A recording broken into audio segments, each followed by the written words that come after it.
Llegó la autoridad y paseó por todos los ambientes, los visitó, le agradó mucho el orden, la organización, y todos los jóvenes en el comedor esperándolo, parados en fila, bien formaditos.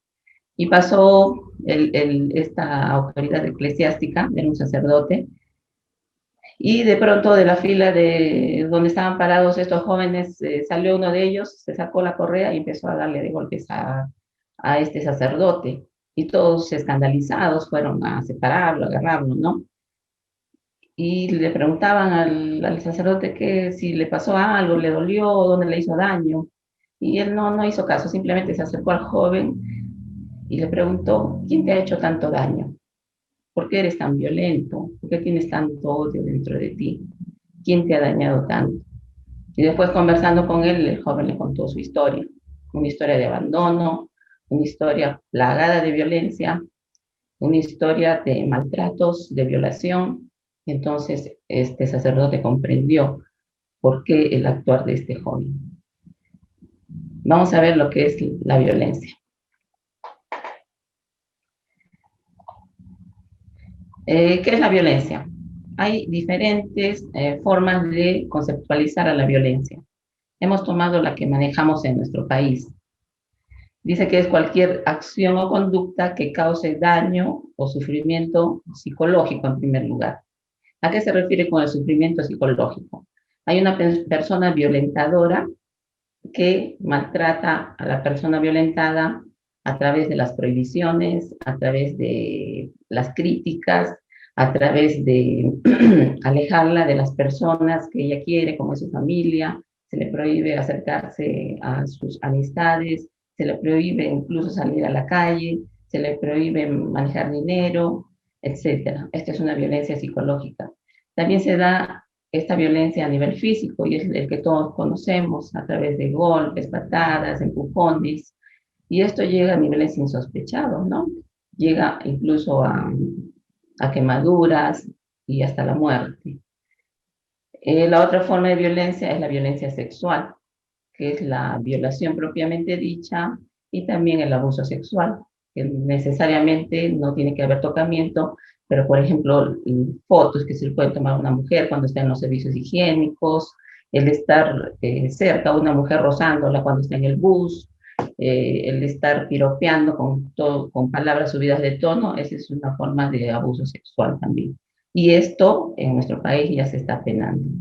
Y este tipo de sufrimiento que se causa a nivel psicológico, físico o sexual se produce en una relación de inequidad, ¿ya? De inequidad de poder. Es decir, siempre hay una persona que tiene más poder sobre la otra y por eso, valiéndose de esto, es que violenta a la persona, ya sea de un padre a un hijo, de un grupo de personas hacia un individuo, o puede ser de un esposo a una esposa, aunque también se da la figura de que las mujeres también a veces violentan a los hombres, ¿no? Pero lo más relevante, lo que se ve con más frecuencia, es la violencia de un varón hacia una mujer. Luego dice que la violencia es un problema social de graves consecuencias para la salud, porque las personas llegan a enfermarse cuando están sufriendo de violencia y se quedan calladas, no dicen nada y no obtienen ayuda, porque nadie sabe lo que está pasando. También hay una consecuencia económica y desarrollo en las sociedades, ¿no? ¿Por qué una consecuencia en el desarrollo de las sociedades? Porque una persona violentada, un niño violentado, no rinde igual en el colegio, por lo tanto no llega a ser profesional, tiene limitaciones en cuanto a su desarrollo intelectual, a su desarrollo emocional. Entonces, el desarrollo de las sociedades se ve afectado por estas situaciones de violencia y es una violación de los derechos fundamentales de la persona, ¿no? La persona tiene un derecho a tener una vida digna, tranquilidad, etcétera, y esto se ve vulnerado cuando se da una situación de violencia. Entonces, esta violencia se da a nivel mundial, no respeta estratos sociales, económicos ni culturales. Una persona puede tener muchos diplomas, muchos títulos, sin embargo, si emocionalmente no está bien, se presenta la violencia, ¿no? En su hogar porque hay algo que hay que curar por dentro. Como decíamos, la violencia puede darse de un varón, también puede darse de parte de una mujer, entre mujeres, entre varones, se da en la calle, por grupos, en pandillas, se da en la calle, en las huelgas mismas, se ve violencia. Y también por parte de las autoridades, en muchos casos, que abusan de ese poder que tienen para violentar a una persona más vulnerable. Entonces, la violencia está en todos los niveles y en todas las situaciones. Veamos algunos ámbitos en que se presenta la violencia. Por ejemplo, tenemos la violencia en las calles, como lo hemos visto, a través del pandillaje, a través de la delincuencia. Este tipo de violencia nos vulnera a todos. Nadie está seguro en las calles en la actualidad, ¿no? Puede ser un asalto, puede ser una violación, un secuestro. Eso es lo que está actualmente cundiendo en toda la sociedad. También hay violencia en las escuelas, que se le conoce como bullying, cuando un grupo de estudiantes agrede, molesta, amedrenta a otro estudiante. Y esto lo hacen en grupo, o a veces de uno a uno, pero llega a tal nivel de agresión, de acoso, que los jóvenes, los niños que son víctimas de este bullying, a veces llegan incluso hasta el suicidio, porque sienten que nadie los ayuda, que nadie los escucha, no pueden recurrir a nadie, porque cuando se quejan del profesor no les hacen caso, porque creen que es un simple juego. A veces no quieren ir a la escuela y los padres no se preocupan por averiguar qué está pasando en el colegio, por qué mi hijo no quiere ir a la escuela, ¿no? Y una forma de averiguar, a veces los chicos no hablan, se quedan callados. Uno puede conversar con las madres de los otros estudiantes y decirle, por favor, puedes indagar con tu hijito qué está pasando con mi hijo, por qué no quiere ir a la escuela. Esa es una forma de averiguar, ¿no? ¿Qué es lo que sucede? Ir al colegio, hablar con los profesores para que tengan más cuidado, que observen qué es lo que está sucediendo, para que no se llegue a esos niveles. También se presenta la violencia a través del mobbing, que es como el bullying, pero esto se da en el trabajo, ¿no? Cuando un grupo de trabajadores, digámosle así, también amedrentan a otro, acosan, lo molestan, lo agreden, eh, a veces directamente o a veces simplemente acumulando más carga de trabajo, no permitiéndole salir a sus horas, y esto se da por parte de los compañeros, a veces por parte del jefe o a veces incluso por parte de un subordinado, ¿no? Y generalmente este tipo de acosos se hace a personas que son más tímidas, más calladas, menos reaccionarias, y esto llama a los violentadores. También tenemos el grooming, que es otra forma de violencia, que es el hecho de que una persona adulta con engaños y de manera muy sutil empieza a acercarse a un niño o a un joven de manera sistemática, con engaños, manipulándolo con el objetivo de llegar a abusar sexualmente de este. Esto se está dando online. Últimamente eso está muy extendido en Internet. Pero también se puede dar de manera presencial. Un amigo de la familia va a la casa y empieza a hablarle muy bonito cuando está sola a la adolescente de 12, 13 años, empieza a seducirla y de esta manera va ingresando en su mundo hasta el punto de llegar a abusar de ella. Pero como les digo, también se da online y es bastante frecuente, más frecuente de lo que se pueden imaginar los padres. Las chicas tienen esa tendencia a poner sus fotos y por ahí alguien se hace pasar por un chico de su edad, le ponen fotos falsas, ¿no? Como que es de él, y empiezan a tener más confianza hasta que la citan en un lugar y ahí abusan de ella.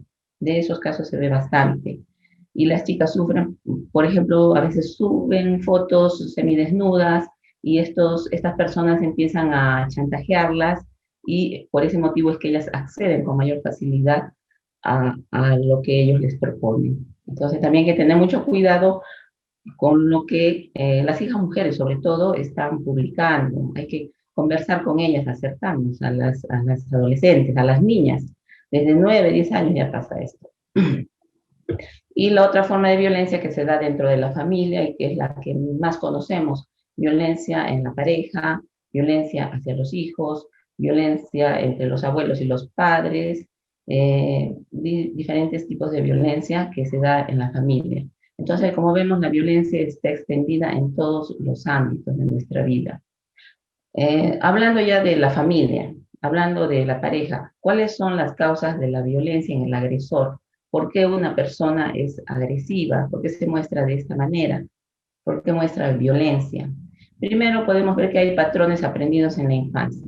Como decíamos, en la familia a veces se dan estas diferencias llegando a discusiones y llegando a agredirse de una parte a la otra o mutuamente. Entonces, un niño que crece en este ambiente donde siempre los padres han estado peleando, se han estado insultando, han estado despreciándose, han estado golpeándose, para él ya esto se ve como, como un patrón de lo que es un matrimonio, de lo que es una relación de pareja. Lo toma como algo natural. Entonces, con este patrón que tiene instaurado en su cerebro, lo va a llevar cuando él tenga una relación de pareja. Es lo que generalmente pasa. Luego existen los sesgos mentales, es decir, esas ideas un poco tiradas para la conveniencia de uno. Una de ellas son las ideas machistas, las ideas de género. Las ideas machistas donde uno dice, es que yo soy el hombre y a mí me tienen que obedecer. No, que por qué yo voy a hacer esto si yo soy aquí el que da la plata. O por qué mi esposa tiene que descansar si yo soy el que trabaja en la calle, ella está acá todo el día sin hacer nada. O los dos trabajamos en la calle, pero ella es la mujer, ella es la que tiene que hacer, ¿no? Y empiezan los maltratos. Si la mujer no le sirvió la cena, por ejemplo, calientita, él se enoja y cree tener el derecho de violentarla, de agredirla, golpearla, insultarla. Y muchas veces lo hace delante de los hijos, ¿no? Generalmente delante de los hijos. Luego existe una falta de manejo de los impulsos o incapacidad para contener las emociones. Muchas veces las personas y generalmente no han aprendido a manejar la frustración, a tolerarla. No hay esa capacidad para transformar las impresiones negativas que llegan a nuestra vida. No saben cómo procesar la ira, cómo procesar los celos, cómo procesar la envidia y tantas otros factores o sensaciones, o perdón, sentimientos negativos que pueden presentarse en la vida de una persona. Entonces, cuando no hay un manejo de este mundo afectivo, empieza uno a actuar de la manera más fácil, que es golpeando. Otra de las causas de la violencia en el agresor, bueno, cuando haya una psicopatía, una patología en la persona, ¿no? De esto ya hay que tomar otras medidas. En estos casos, ya contactar con un centro de salud para que esta persona se haga ver. Y lo primero es alejarse. Ya si es nuestra pareja, no lo vamos a abandonar, hay que ayudarlo, pero hay que tomar medidas drásticas si hay indicios de que haya una patología a nivel mental. Y los medios de comunicación, qué gran influencia tienen los medios de comunicación en la vida, en la sociedad, y cómo están actuando. Es triste ver, ¿no? Cómo uno puede prender la televisión, en televisión abierta ya ni hablar, ahí no hay mucho de dónde escoger. Todas las películas o nos venden chatarra, o nos venden violencia, sexo, drogas, o simplemente programas que nos dan malos modelos de cómo deben actuar los jóvenes.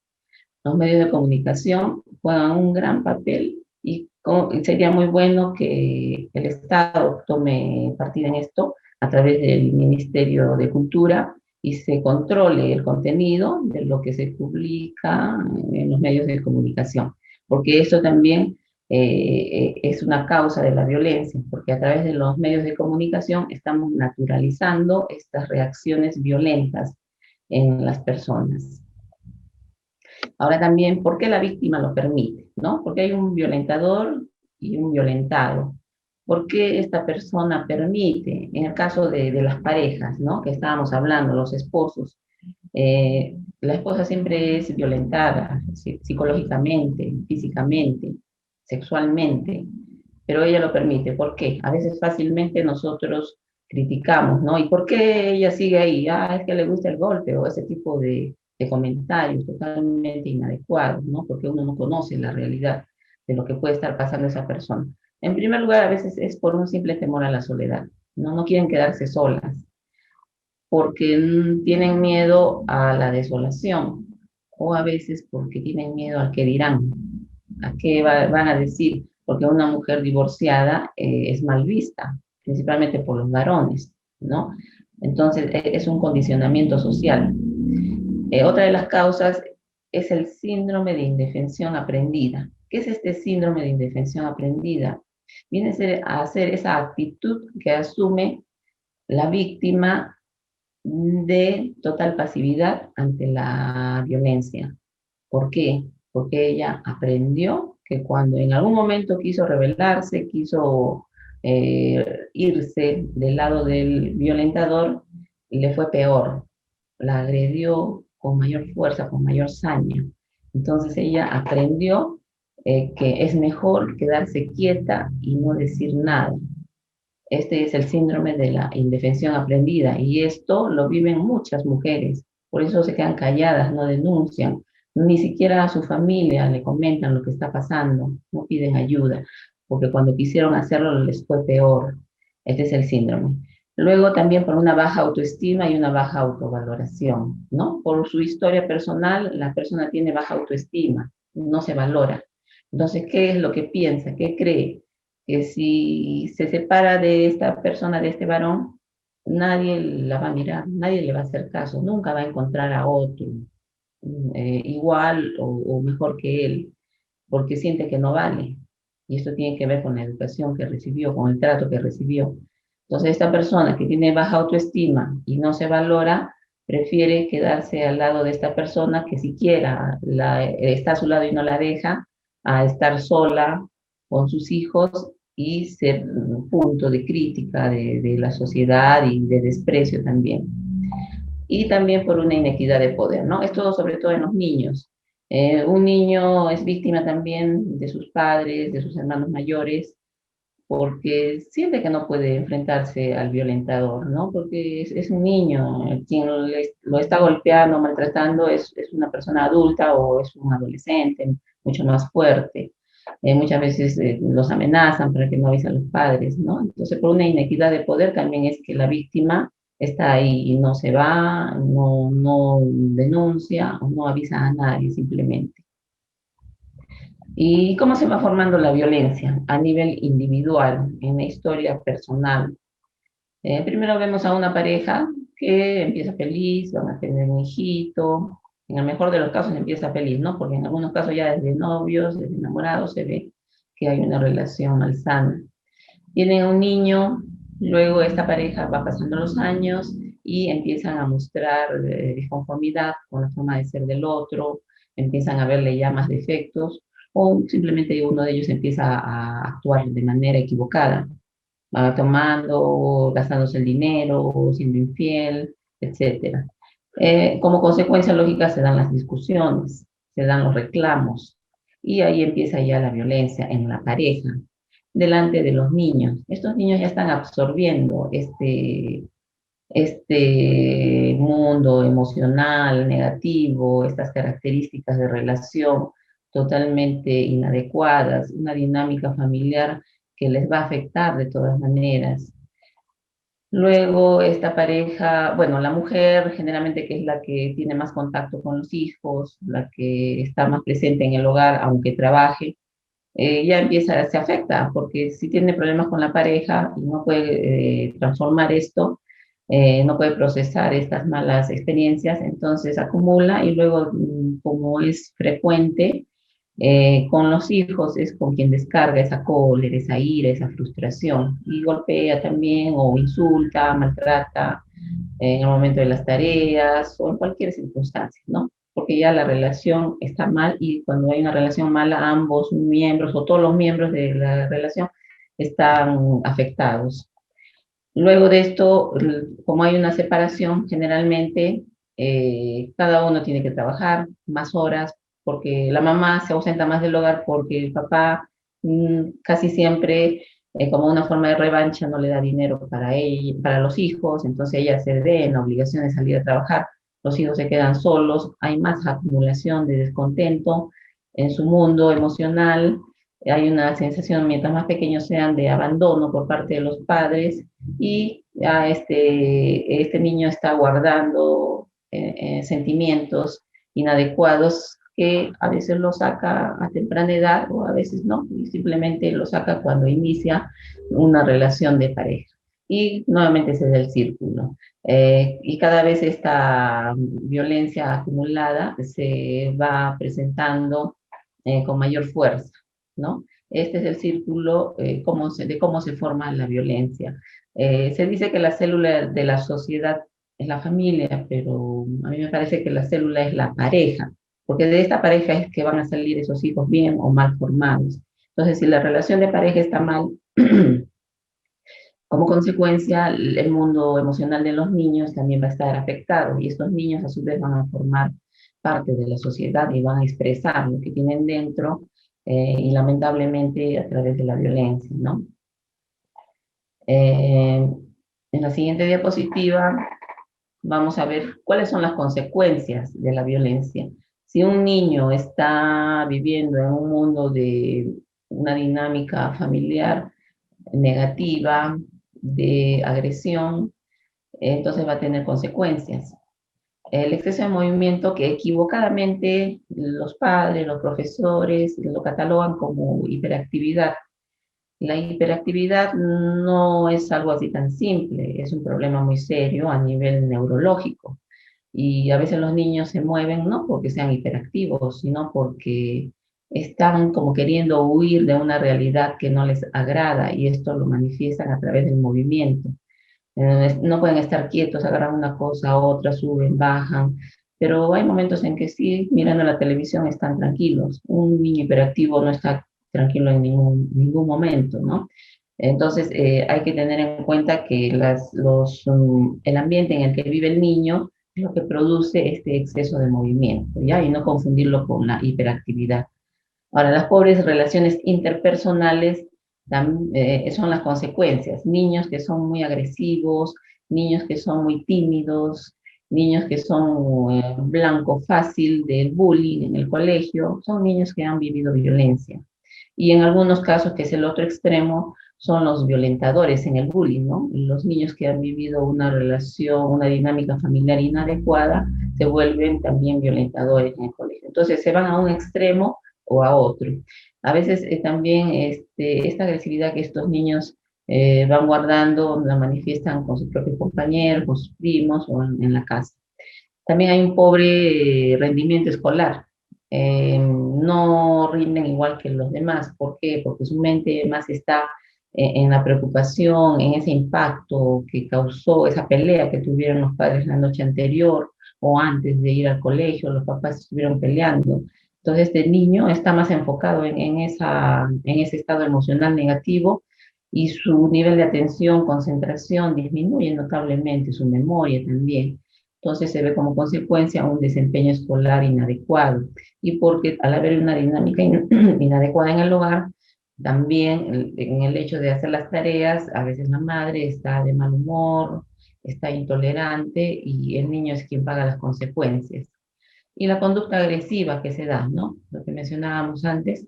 Esta agresividad en los niños se puede manifestar en forma de proyectada hacia afuera o hacia adentro, hacia sí mismo.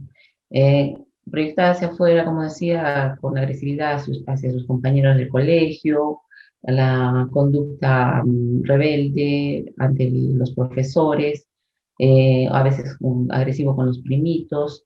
También, si la persona agresora es la mamá o el papá, este niño busca la forma de molestar de una manera sutil, por ejemplo, sabe que la mamá cuida mucho sus cosméticos. Un día que la mamá no está, entra y empieza a botar todos sus perfumes, empieza a pintar las paredes con sus lápices labiales, etcétera. O al papá le malogra algo que a él le gusta mucho, un lapicero, o se lo rompe, o empieza a cortar cosas. Esa es una conducta agresiva hacia afuera. Y la agresividad hacia sí mismo, aquella que se da en los niños, autolesionándose. Le pica un mosquito y se rasca y se rasca y se rasca hasta que se hace herida. Y esta herida es una forma de agredirse a sí mismo. O a veces empieza a jalarse el cabello, tanto se lo saca que quedan grandes partes en el cuero cabelludo sin cabello. Esto es una forma de autoagredirse porque siente que no vale nada y a veces siente que él es el causante de las discusiones y peleas y agresiones entre sus padres. Y también las consecuencias de la violencia en los adultos. Hay una patología del vacío, que esta va a ser la enfermedad mental o el estado mental negativo que se va a presentar con mayor frecuencia en el futuro. Esta patología del vacío se refiere a ese no sentido que tiene la vida de una persona, a ese de, ¿para qué existo? Siento un vacío en mí, no sé cuál es el sentido de mi vida. Más o menos por ahí va esta patología del vacío. Y eso es lo que muchas personas van a sentir al haber sido víctimas de violencia, generalmente en la niñez o en la adolescencia. También en los adultos se va presentando el síndrome de indefensión aprendida, que es lo que explicamos anteriormente, que viene a ser una causa de por qué una persona se deja violentar y también viene a ser una consecuencia de una persona violentada, ¿no? Cuando es niño, el papá le pega y cuando él quiso rebelarse le pegaron mucho peor, lo castigaron más, entonces, y eso fue varias veces, no una sola vez. Entonces él aprendió que no debía quejarse, no debía reaccionar, debía aceptar lo que viniera sin decir nada. Este es el síndrome de indefensión aprendida. También se dan rasgos de depresión, ansiedad en una persona. Esto es muy frecuente. Personas deprimidas, uno les pregunta su historia y la mayoría, el 90%, han tenido una vida de violencia directamente o de abandono, un sentimiento de abandono por parte de los padres. También se da el consumo de alcohol y droga y tendencia al suicidio. Son consecuencias que se dan en una persona que ha sufrido violencia extrema o también una violencia no tan extrema. Esto depende de cómo una persona va a absorber esas situaciones negativas. Algunos tienen un sistema nervioso mucho más fuerte, pueden afrontar estos impactos, algunas personas no, somos todos diferentes, ¿no? Entonces, dependiendo de sus vivencias, las fortalezas que tenga, su sistema nervioso y todo ello, vamos a ver cómo se dan las consecuencias en una persona. Y luego también las afecciones agudas y crónicas con impacto sobre el sistema nervioso y gastrointestinal, ¿no?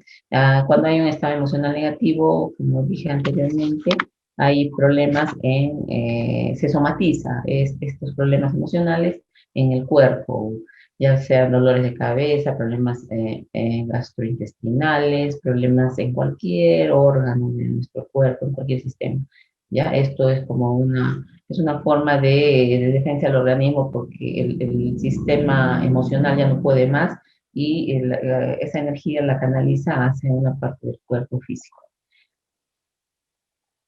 Ahora, ¿qué hacer ante el problema, no?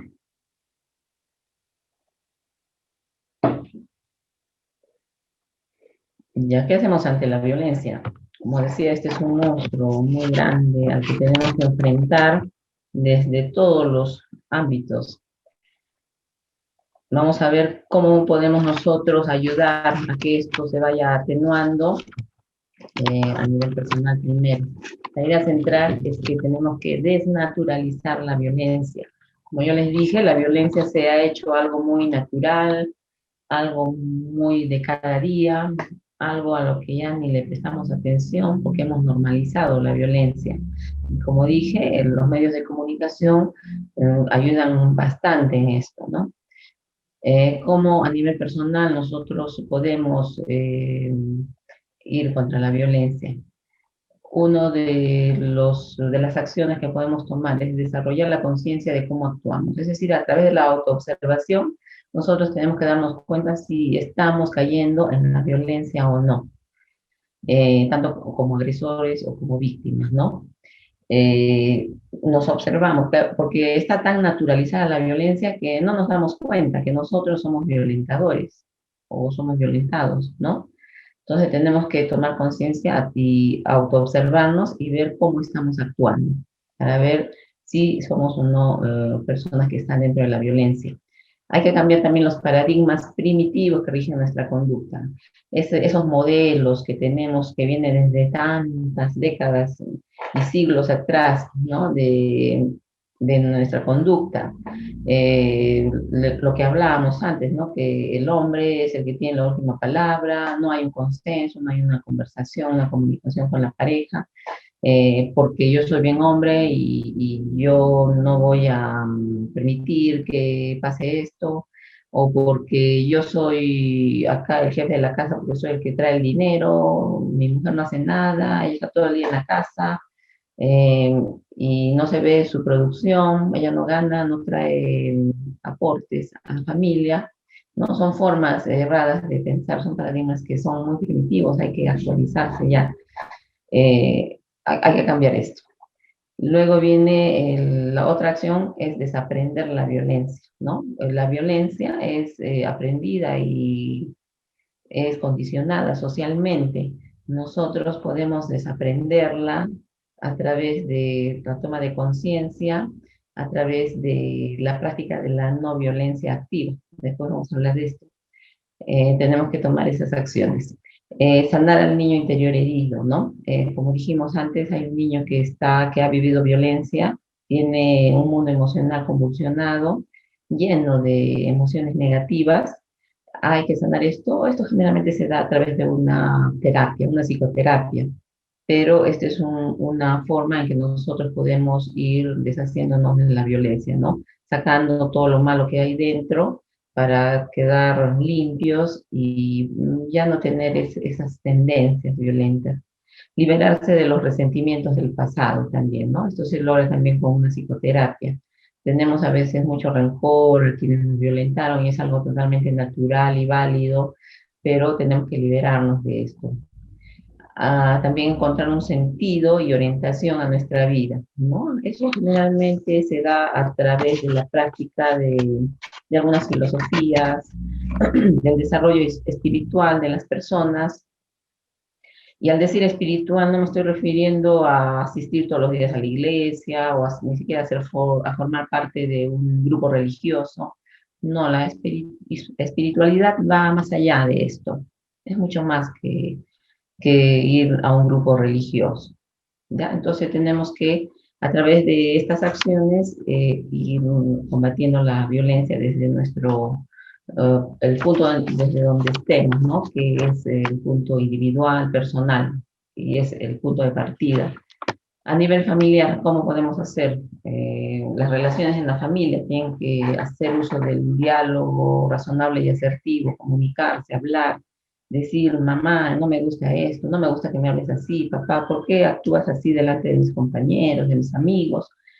O hija, por favor, haz esto o lo otro, hijo, ayuden, o lo que sea, hablen, conversen, para que no se vayan acumulando frustraciones. Y luego hay un momento en que uno explota, se guarda mucho y lo explota en forma violenta, ¿no? Agrediendo verbalmente. Desarrollar la tolerancia hacia los demás, aceptar a las personas como son. Si no nos hacen daño, si no hacen daño a nadie, hay que aceptar a las personas. ¿Qué daño le hace a una chica que está con su cabello así parado de colores? No le hace daño a nadie, sin embargo, a veces están criticando, están agrediendo. ¿O qué daño hace que un chico use un aretito porque le gusta? Eso no significa otra cosa más que un adorno y a veces se están agrediendo por eso, ¿no? Es algo que no hace daño a nadie. Entonces hay que ser más tolerantes con las formas de actuar de las personas que no se parecen a nosotros.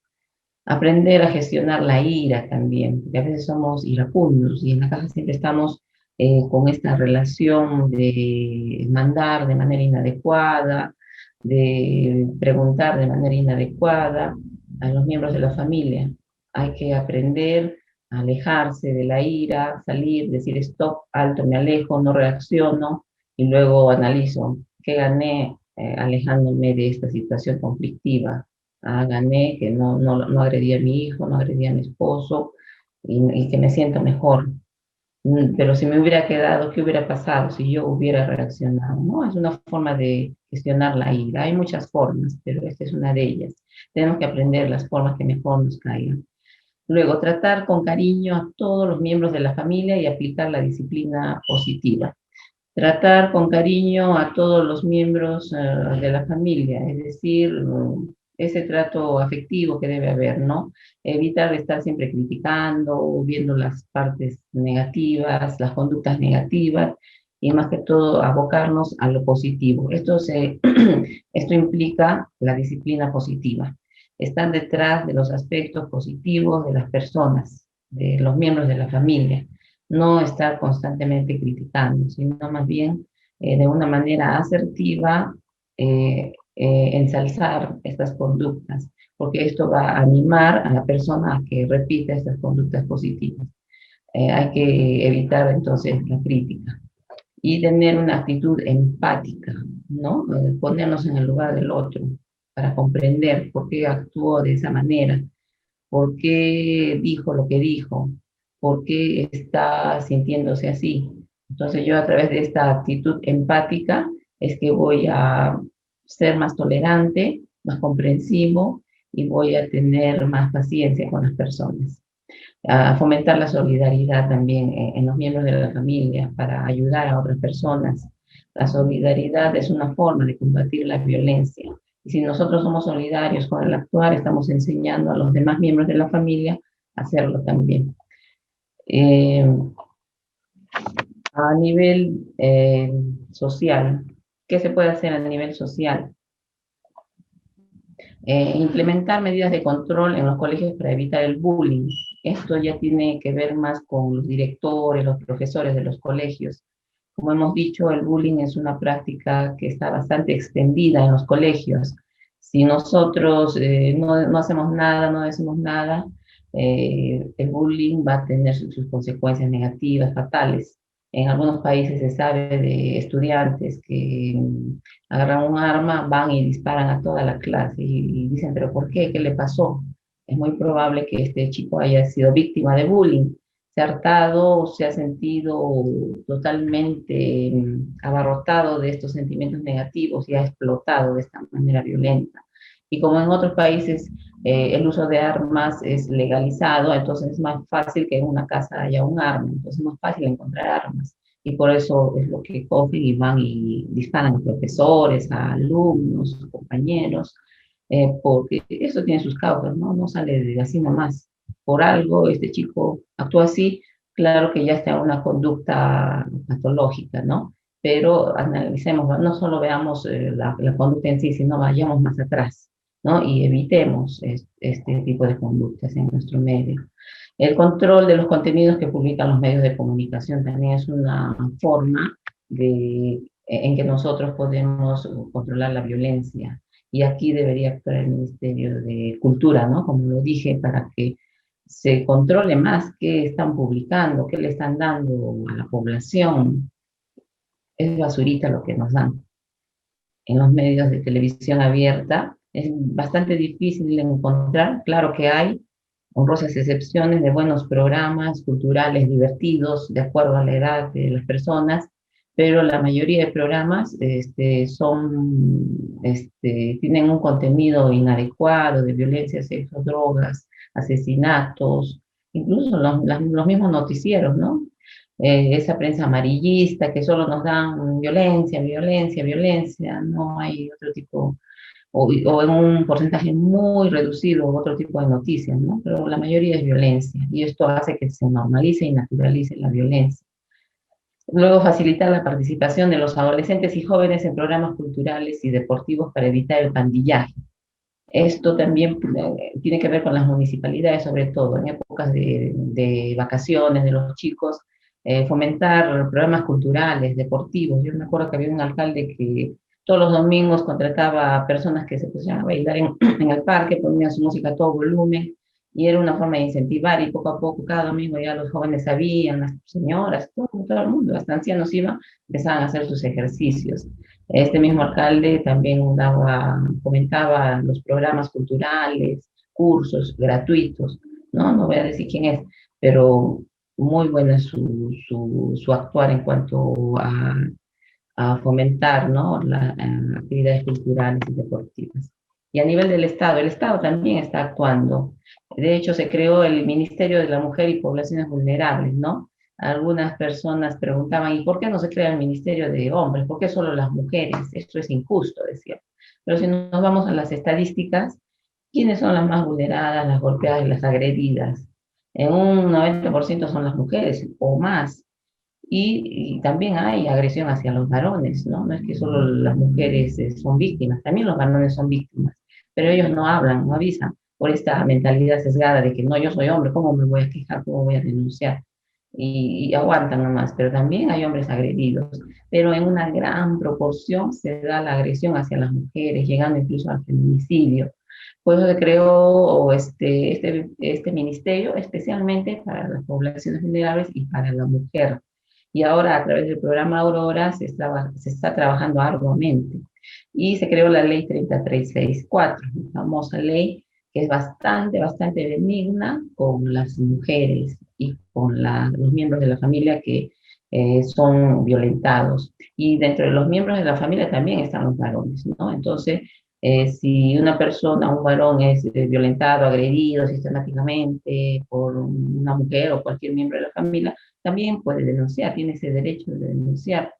Y esta ley está para las mujeres, sobre todo que son violentadas en cualquier forma, incluso en la calle, como les mencioné al inicio, una mujer antes pasaba por la calle y había un grupo de varones que estaban trabajando o estaban simplemente parados en una esquina y ellos podían decir lo que les diera la gana a una mujer y ella tenía que aguantarse. Las mujeres teníamos miedo de salir a la calle porque eso pasaba.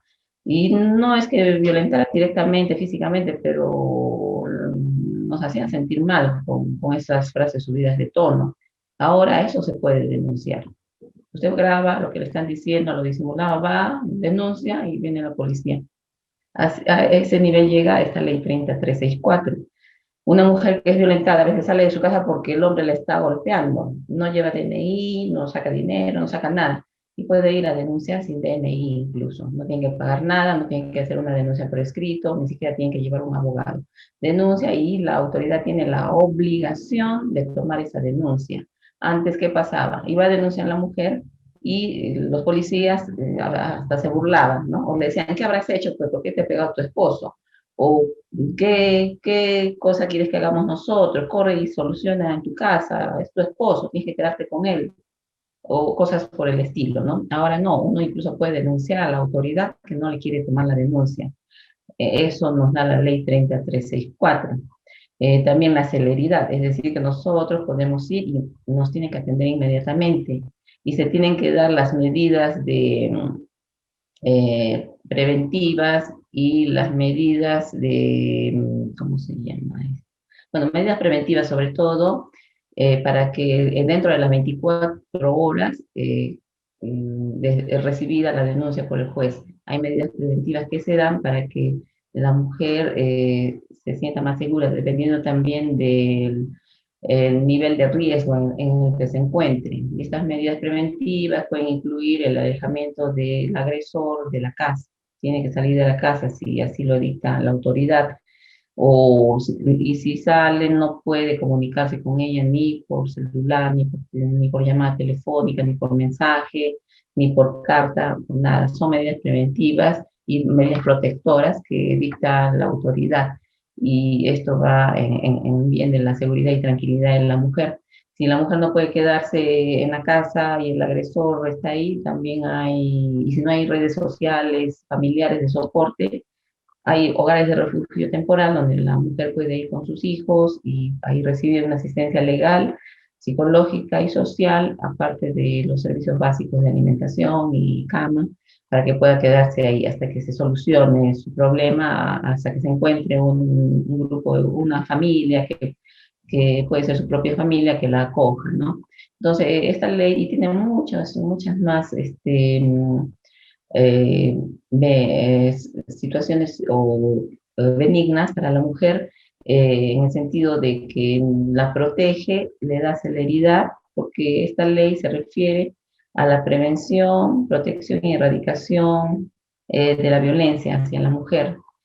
También existe la no revictimización, por ejemplo, ¿no? La mujer no puede ser revictimizada en ese proceso judicial por los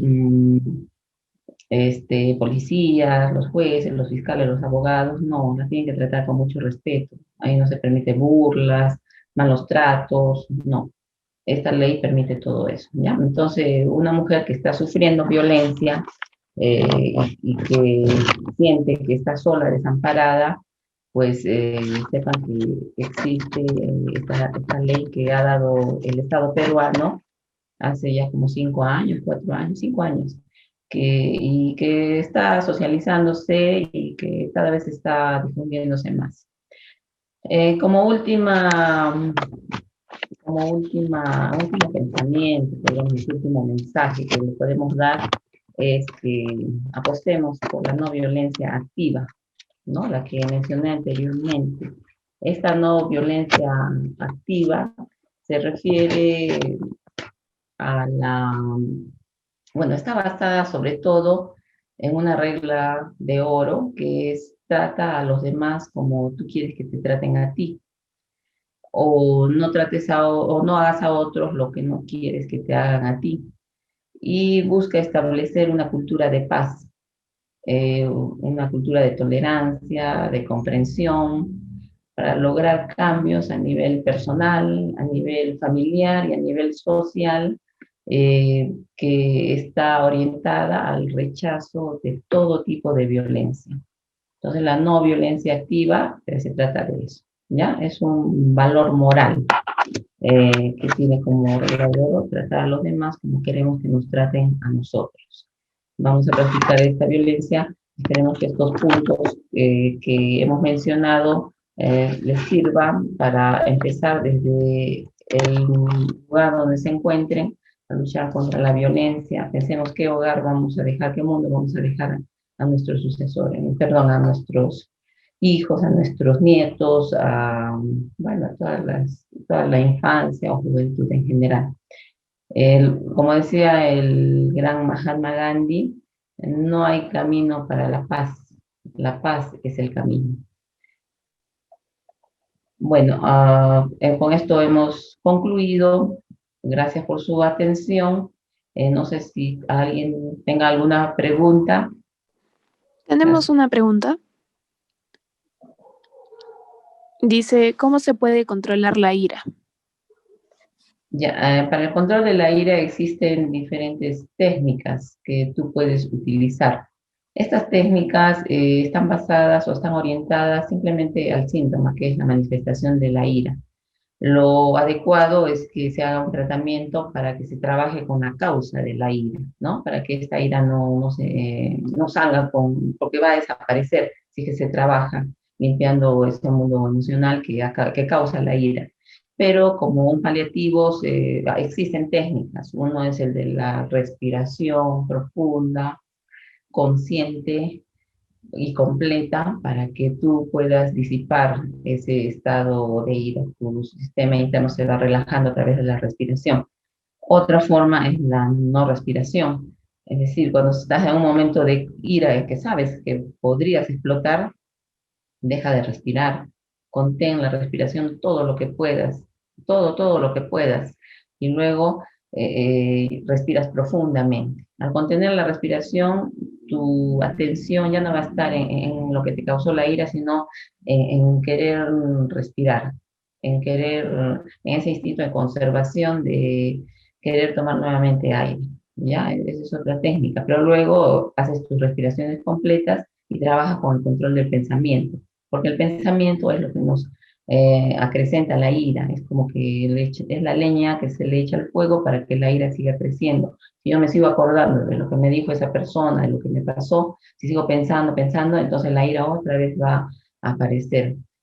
Otra forma es decir alto. Tú mismo te dices alto. Cuando alguien te agrede o hay una situación que no te agrada y que te va a producir ira, dices alto y simplemente te alejas del lugar y empiezas a analizar por qué sentí la cólera, ya, y qué hubiera pasado si yo hubiera reaccionado, y qué está pasando ahora que no reaccioné, estoy mejor, no he agredido a nadie, no me he metido en problemas.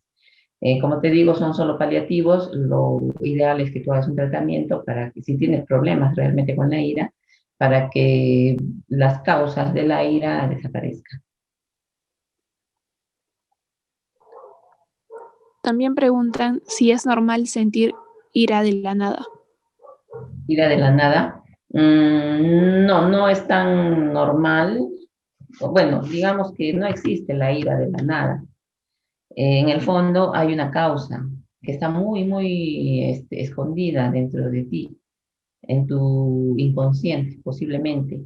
Y en algunos momentos de inconsciencia, esta ira se manifiesta. Es como que el guardián de ese cuarto donde tenías encerrado tus emociones negativas se duerme o se va por ahí un rato y la puerta se queda abierta y salen esas emociones negativas en forma de ira o de otra manera.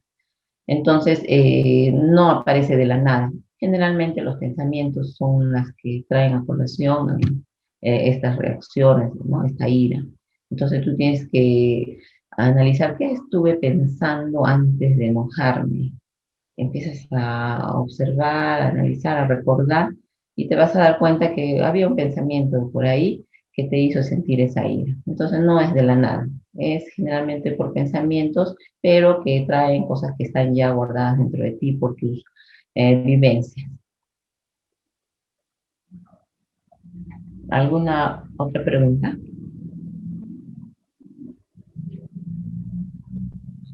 No, en caso ya no tengamos más preguntas, quedaría agradecer la presencia de todos los asistentes del día de hoy y recordarles que hay un número para el cual se pueden contactar en caso necesiten algún tipo de ayuda. Se pueden contactar a este número al 95 93 75 97. El teléfono de la Oficina de Bienestar Universitario para atender cualquier tipo de consulta de tipo psicológico o psicopedagógico. Está dirigido a los estudiantes exclusivamente de la Universidad San Martín de Porres. Bueno, gracias por su atención y será hasta otra oportunidad.